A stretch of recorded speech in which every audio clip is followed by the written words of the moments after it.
নমস্কাৰ এনি টকছলৈ আপোনালোক সকলোকে স্বাগতম জনাইছো। ভাগিন সকললৈ মামাই দিলে এটা ভাল খবৰ। লাখ লাখ মেট্ৰিক পৰীক্ষাৰ্থী সকললৈ মামাৰ এক ডাঙৰ ঘোষণা। সমাজ বিজ্ঞানৰ সমাজ অধ্যয়নৰ প্ৰশ্ন কাকত সেই প্ৰশ্ন কাকতত এতিয়াৰ পৰা পৰীক্ষাৰ্থীসকলক আসলতে দিয়া হ'ব অতিৰিক্ত নম্বৰ। লৈ আহিছে এই মুহূৰ্তত সবিশেষ। ভাগিন সকললৈ মামাই দিলে ভাল খবৰ। লাখ লাখ মেট্ৰিক পৰীক্ষাৰ্থীৰ বাবে মামাৰ ডাঙৰ ঘোষণা। সমাজ অধ্যয়নৰ প্ৰশ্ন কাকতত ভাগিনসকলক দিয়া হ'ব অতিৰিক্ত নম্বৰ। ইতিমধ্যে সেবাৰ অধ্যক্ষৰ সৈতে আলোচনা কৰিছে হিমন্ত বিশ্ব শৰ্মাই। ভাগিনসকলৰ পৰা সমাজ অধ্যয়নৰ প্ৰশ্ন কাকত জটিল হোৱাৰ অভিযোগ লাভ কৰিছিল। ইয়াৰ পিছতে মুখ্যমন্ত্ৰীৰ ডাঙৰ সিদ্ধান্ত। সমাজ অধ্যয়ন বিষয়ত প্ৰতিগৰাকী পৰীক্ষাৰ্থীক দিয়া হ'ব অতিৰিক্ত নম্বৰ। ভাগিন সকললৈ মামাই দিলে ভাল খবৰ। লাখ লাখ মেট্ৰিক পৰীক্ষাৰ্থীৰ বাবে মামাৰ ডাঙৰ ঘোষণা। সমাজ অধ্যয়নৰ প্ৰশ্ন কাকতত ভাগিনসকলক দিয়া হ'ব অতিৰিক্ত নম্বৰ। ইতিমধ্যে সেবাৰ অধ্যক্ষৰ সৈতে আলোচনা কৰিছে হিমন্ত বিশ্ব শৰ্মাই। ভাগিনসকলৰ পৰা সমাজ অধ্যয়নৰ প্ৰশ্ন কাকত জটিল হোৱাৰ অভিযোগ লাভ কৰিছিল। ইয়াৰ পিছতে মুখ্যমন্ত্ৰীৰ ডাঙৰ সিদ্ধান্ত। সমাজ অধ্যয়ন বিষয়ত প্ৰতিগৰাকী পৰীক্ষাৰ্থীক দিয়া হ'ব অতিৰিক্ত নম্বৰ।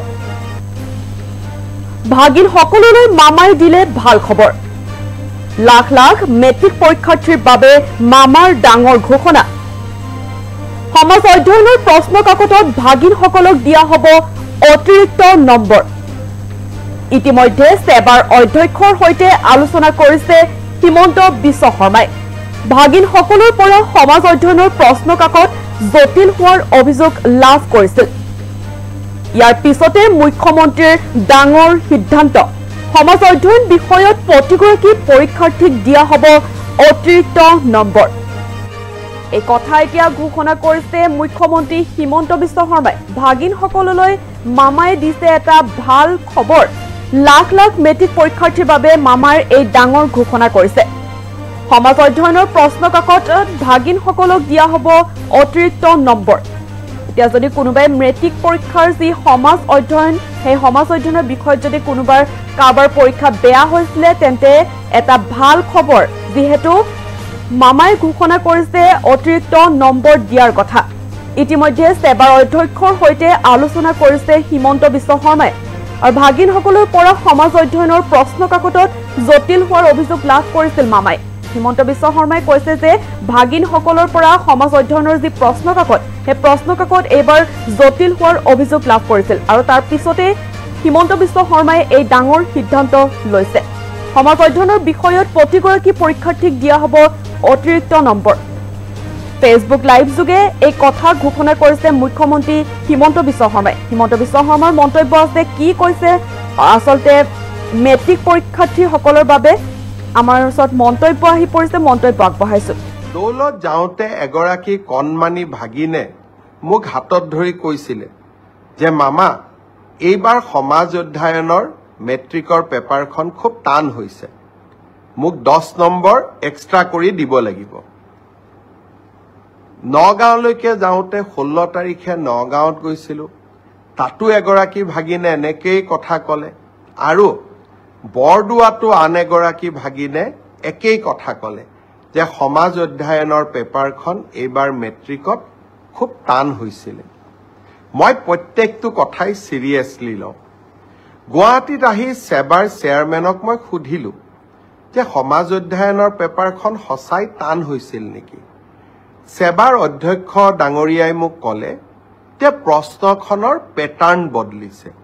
যোৱা বছৰো প্ৰশ্নখনৰ পেটাৰ্ণ বদলোৱা হৈছিল আৰু এইবাৰো পেটাৰ্ণটো বদলোৱা হৈছে যাতে ছাত্ৰ ছাত্ৰীসকলৰ জেনেৰেল নলেজৰ পৰীক্ষা সেবাই ল'ব পাৰে। ব্যৱস্থাটো আদৰণীয়, কিন্তু যদি মোৰ ভাগিনবিলাকে আকৌ মেট্ৰিকত ফেইল কৰি যায় তেতিয়াহ'লে কেনেকৈ হ'ব? সেইটোতো হ'ব নোৱাৰে। সেইকাৰণে মই সেবাৰ অধ্যক্ষক মই অনুৰোধ কৰিছো যে আপুনি চাব, যদি মোৰ ভাগিনবিলাকৰ পৰীক্ষা সমাজ অধ্যয়নখনত বেয়া হয় কিন্তু আন পেপাৰবিলাকত ভাল হয় তেতিয়াহ'লে এইবাৰ সমাজ অধ্যয়নত আমি সকলোকে অতিৰিক্তকৈ কিবা নম্বৰৰ ব্যৱস্থা কৰি হ'লেও ভাগিনসকলক মেট্ৰিক পাছ কৰাৰ সুবিধা কৰি দিব লাগিব। তেখেতে মোৰ অনুৰোধক বিবেচনা কৰিম বুলি প্ৰতিশ্ৰুতি দিছে আৰু সেয়েহে ময়ো ভাগিনসকলক ক'ব খুজিছো যে সমাজ অধ্যয়নৰ কাৰণে আমি আৰু চিন্তা কৰিব নালাগে, সকলোৱে মিলি চেষ্টা কৰিব যাতে আমাৰ পৰীক্ষাটো আমি ভবাৰ দৰে নহ'লেও আমি যাতে কিছু হ'লেও অতিৰিক্ত নম্বৰৰ সুবিধা লাভ কৰিব পাৰোঁ। মই ভাবোঁ যে এই ঘোষণাটোৱে ভাগিনসকলৰ চিন্তা কিছু দূৰ কৰিব। দৌলত যাওঁতে এগৰাকী কণমানি ভাগিনে মোক হাতত ধৰি কৈছিলে যে মামা, এইবাৰ সমাজ অধ্যয়নৰ মেট্ৰিকৰ পেপাৰখন খুব টান হৈছে, মোক 10 নম্বৰ এক্সট্ৰা কৰি দিব লাগিব। নগাঁৱলৈকে যাওঁতে 16 তাৰিখে নগাঁৱত গৈছিলোঁ, তাতো এগৰাকী ভাগিনে এনেকেই কথা ক'লে আৰু বৰদোৱাতো আন এগৰাকী ভাগিনে একেই কথা ক'লে যে সমাজ অধ্যয়নৰ পেপাৰখন এইবাৰ মেট্ৰিকত খুব টান হৈছিলে। মই প্ৰত্যেকটো কথাই চিৰিয়াছলি লওঁ। গুৱাহাটীত আহি সেবাৰ চেয়াৰমেনক মই সুধিলোঁ যে সমাজ অধ্যয়নৰ পেপাৰখন সঁচাই টান হৈছিল নেকি।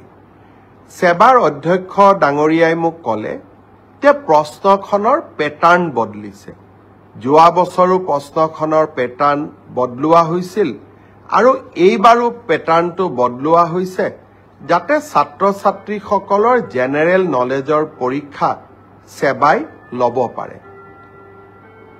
ব্যৱস্থাটো আদৰণীয়, কিন্তু যদি মোৰ ভাগিনবিলাকে আকৌ মেট্ৰিকত ফেইল কৰি যায় তেতিয়াহ'লে কেনেকৈ হ'ব? সেইটোতো হ'ব নোৱাৰে।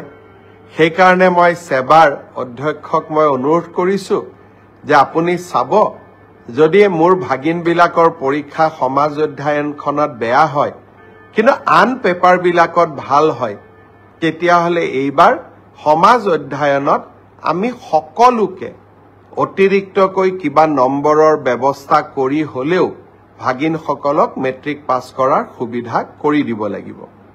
তেখেতে মোৰ অনুৰোধক বিবেচনা কৰিম বুলি প্ৰতিশ্ৰুতি দিছে আৰু সেয়েহে ময়ো ভাগিনসকলক ক'ব খুজিছো যে সমাজ অধ্যয়নৰ কাৰণে আমি আৰু চিন্তা কৰিব নালাগে, সকলোৱে মিলি চেষ্টা কৰিব যাতে আমাৰ পৰীক্ষাটো আমি ভবাৰ দৰে নহ'লেও আমি যাতে কিছু হ'লেও অতিৰিক্ত নম্বৰৰ সুবিধা লাভ কৰিব পাৰোঁ। মই ভাবোঁ যে এই ঘোষণাটোৱে ভাগিনসকলৰ চিন্তা কিছু দূৰ কৰিব। দৌলত যাওঁতে এগৰাকী কণমানি ভাগিনে মোক হাতত ধৰি